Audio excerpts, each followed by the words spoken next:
సిద్ధు రూమ్‌లో శరత్ ఫోటో చూసిన ప్రేరణ, సిద్ధుకి, శరత్‌కి మధ్య ఉన్న సంబంధం తెలుసుకుందా లేదా? పూర్తి వివరాలు ఈ వీడియోలో చూడండి. 'నిండు మనసులు' సీరియల్ మే 21 ఎపిసోడ్‌లో ఏం జరిగిందంటే, సిద్ధు రూమ్‌లో శరత్ ఫోటో చూస్తుంది ప్రేరణ. ఈ ఫోటోలో ఉన్న వ్యక్తిని గతంలో మా నాన్న దగ్గర చూశానుగా అనుకుంటుంది. ఫ్లాష్ బ్యాక్‌లోకి వెళ్లి జరిగింది గుర్తు చేసుకుంటుంది. రాజశేఖర్ శరత్ ఫోటో చూస్తూ ఉంటాడు. అప్పుడే ప్రేరణ వచ్చి ఈ ఫోటోలో ఉన్న వ్యక్తి ఎవరు, ఎందుకు నాకు కనబడకుండా దాస్తున్నావు అని అడుగుతుంది. చూపించు అని అడుగుతుంది. చూశాక ఎవరైనా ప్రేమించిన అమ్మాయి ఫోటో, చిన్నప్పుడు ఫోటోను పెట్టుకుంటారు. నువ్వేంటి ఈయన ఫోటో పెట్టుకున్నావు, ఈయన ఏమవుతారు నీకు అని అడిగితే, నీకు కష్టం వస్తే ఎవరికి దండం పెట్టుకుంటావు అని రాజశేఖర్ అంటాడు. దేవుడికి అంటుంది. నేను ఈయనకి పెట్టుకుంటాను అంటాడు. ఆ రోజు నాన్న దగ్గర ఈయన ఫోటో చూశాను. అప్పుడు నాన్నని అడిగితే ఈయన దేవుడు లాంటి వాళ్ళు అని చెప్పారు. కానీ వీళ్ళిద్దరికీ ఉన్న సంబంధం మాత్రం చెప్పలేదు. ఇప్పుడు ఈ ఇంట్లో సిద్ధు దగ్గర ఈ ఫోటో ఎందుకుంది? ఈయన ఎవరు అని అనుకుంటూ ఉంటే ఇంతలోనే సిద్ధు వస్తాడు. ఈయన ఎవరా అని ఆలోచిస్తున్నావా అంటాడు. ఈయనే మా నాన్న అంటాడు సిద్ధు. నువ్వెప్పుడూ ఈయన్ని చూడలేదు కదా! ఈరోజు ఈయన ఆబ్దికం. నాకు జన్మనిచ్చిన తండ్రి నా పుట్టినరోజు నాడే చనిపోయి ఎవ్వరికీ ఇవ్వని తీరని బాధను నాకు బహుమానంగా ఇచ్చారని సిద్ధు చెప్తాడు. ఈయన మీ నాన్న అని నాకిప్పుడే తెలిసింది. సారీ సిద్ధు అంటుంది ప్రేరణ. ఈరోజు మా నాన్న అబ్దికం చేయాలి. నాకు జీవితం ఇచ్చినందుకు ఇలాగైనా ఆయన రుణం తీర్చుకోవాలి అంటాడు సిద్ధు. ఇక ప్రేరణ అయితే నాకు కూడా ఈ కార్యక్రమానికి రావాలని ఉంది. నేను కూడా నీతో వస్తాను అంటుంది. సరే అంటాడు. సిద్ధు అలా వెళ్ళిపోయాక ప్రేరణ అసలు నాన్నకి ఈయనకి ఉన్న సంబంధం ఏంటో తెలుసుకుని తీరాలని అనుకుంటూ ఉంటుంది. ఈ విషయం నాన్నని అడగాలి అనుకుంటుంది.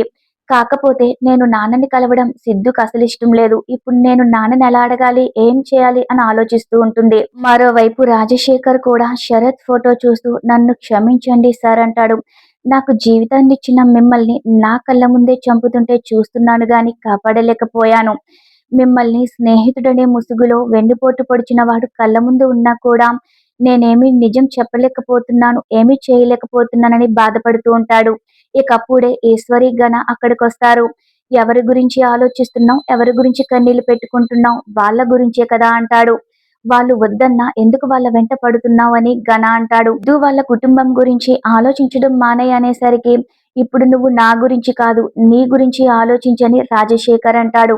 సిద్ధు నీకొక పని చెప్పాడుగా, ముందు ఆ పని చూడని ఘనాతో అంటాడు. ఈశ్వరి ఘనాతో ఈ మధ్య మీ నాన్నకు చాలా ధైర్యం పెరిగిపోయిందంటుంది. మనల్ని బెదిరించే స్థాయికొచ్చాడు అంటుంది. అవి మాటల వరకే, చేతల్లో చూపించలేరని ఘన అంటాడు. వాళ్ళు వెళ్ళిపోయాక హమ్మయ్య వీళ్ళు శరత్ ఫోటో చూడలేదు అని అనుకుంటాడు రాజశేఖర్. నేను ఎలాగైనా నా తప్పు వాళ్ళకి చెప్పి క్షమాపణ అడగాలి. నన్ను తిట్టినా కొట్టినా సిద్ధుకి నిజం తెలియాలని అనుకుంటూ ఉంటాడు. మరోవైపు సిద్ధు తన తండ్రికి ఆబ్దికం చేస్తూ ఉంటాడు.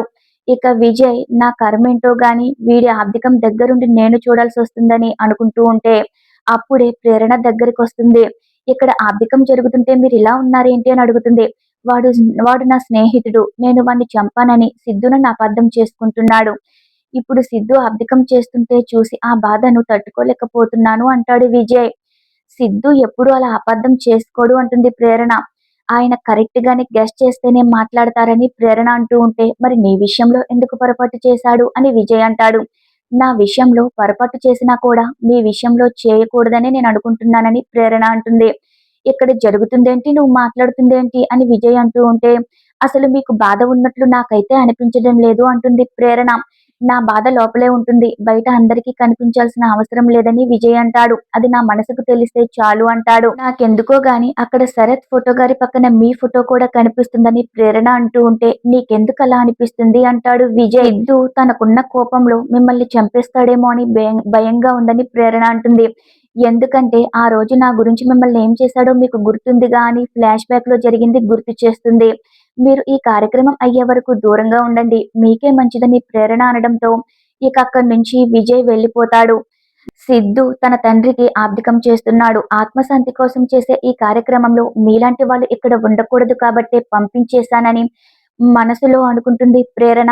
ఇక రాజశేఖర్ మీకు జరిగిన అన్యాయాన్ని వాళ్ళకి చెప్పడానికే వచ్చానని శరత్ ఆబ్దికం జరిగే ప్లేస్ కి వచ్చి అనుకుంటూ ఉంటాడు. విజయ్ ఇక్కడ లేడు, ఎలాగైనా నిజం చెప్పాలని దగ్గరికి వెళ్ళబోతూ ఉంటే అప్పుడే విజయ్ రాజశేఖర్ కి ఎదురుపడతాడు. ఇక్కడికి ఎందుకు వచ్చావు అని అంటాడు. ఇక్కడ నీకేం పని, ఆబ్దికం అని తెలిసే వచ్చావా అంటాడు. నేను వాళ్ళతో మాట్లాడడానికే వచ్చాను అని అంటూ ఉంటే ఏం మాట్లాడతావని చెప్పి పక్కకి తీసుకెళ్లిపోతాడు. అదంతా ప్రేరణ చూస్తుంది. అసలు నాన్న ఇక్కడికి ఎందుకొచ్చారు? వీళ్ళిద్దరికీ పరిచయం ఏంటి తెలుసుకోవాలని అనుకుంటూ ఉంటుంది. రాజశేఖర్, విజయ్‌తో నేను వాళ్ళకి నిజం చెప్పాలని వచ్చాను. మీరు చేసిన పాపంలో నాకు భాగం ఉంది. ఆ పాపం కడిగేసుకుందామని వచ్చాను అంటాడు. ఈరోజు ఆయన ఆబ్దికం. ఈరోజే నిజం బయట పెడదాం అనుకుంటున్నాను అంటాడు. ఈ నిజం తెలిస్తే మనిద్దరి ఆబ్దికం కూడా చేస్తారు. అది నీకు తెలుసా అంటాడు. మనిద్దరిని చంపేస్తారు అంటాడు. ఏది జరిగినా నేను సంతోషంగానే భరిస్తానని రాజశేఖర్ అంటాడు. నేనుండగా నువ్వు వాళ్ళకి నిజం చెప్పలేవని విజయ్ అంటాడు. నీ కూతురు ఇక్కడ ప్రశాంతంగా ఉండడం నీకిష్టం లేదా అని విజయ్ అంటూ ఉంటే, నా కూతురు నిన్నేం చేసింది? తన్ని ఇందులోకెందుకు లాగుతున్నావు? తనేం తప్పు చేయలేదుగా అంటాడు రాజశేఖర్. నేను తప్పించుకోవాలంటే ఇటువంటివి చేయక తప్పదుగా అంటాడు విజయ్. నా గురించి నీకు తెలుసు. నేను నీ అంత మంచోణ్ణి కాదుగా అంటాడు. నీ కూతురు క్షేమంగా ఉండాలంటే నువ్విక్కడి నుంచి వెళ్ళిపో అంటాడు. నా కూతుర్నేమీ చేయొద్దు అంటాడు రాజశేఖర్. తనిప్పటికే చాలా బాధలు పడింది. తన జీవితాన్ని నాశనం చేయొద్దు అంటాడు. అయితే నువ్విక్కడి నుంచి వెళ్ళిపో. వెళ్ళకపోతే ఖచ్చితంగా అదే జరుగుతుందని విజయ్ బెదిరిస్తాడు. రాజశేఖర్ అక్కడి నుంచి వెళ్ళిపోతాడు. ఇక విజయ్ వెనక్కి తిరిగి చూసేసరికి ప్రేరణ ఉంటుంది. ఎప్పుడొచ్చావు అని అడుగుతాడు విజయ్. ఆయనకి మీతో ముందే పరిచయం ఉందా అని అడుగుతుంది ప్రేరణ. మీ నాన్ననే అడగొచ్చుగా అని విజయ్ అంటాడు. ఇక్కడికి వచ్చి వాళ్ళతో ఏదో మాట్లాడతానన్నాడు. వాళ్ళకి తెలిస్తే చంపేస్తాడు వెళ్ళిపో అని చెప్పాను అని విజయ్ అంటాడు. మీరు తెలుసుకోవద్దు అన్నారంటే అందులో ఏదో విషయం ఉంది. నేను ఆ విషయం ఎలా తెలుసుకోవాలో అలాగే తెలుసుకుంటాను. మీలో దాగి ఉన్న అసలు మనిషిని బయట పెట్టే రోజులు దగ్గరలోనే ఉన్నాయని ప్రేరణ అక్కడి నుంచి వెళ్ళిపోతుంది. నిజం చెప్పాలని వచ్చిన మీ నాన్ననే పంపించేశాను. ఇంక నువ్వేం తెలుసుకోగలవు అని విజయ్ అనుకుంటూ ఉంటాడు. ఈ రోజుతో ఈ ఎపిసోడ్ పూర్తవుతుంది. రేపటి ఎపిసోడ్ కోసం మన ఛానల్‌ని సబ్స్క్రైబ్ చేసుకోండి. Thanks for watching our video.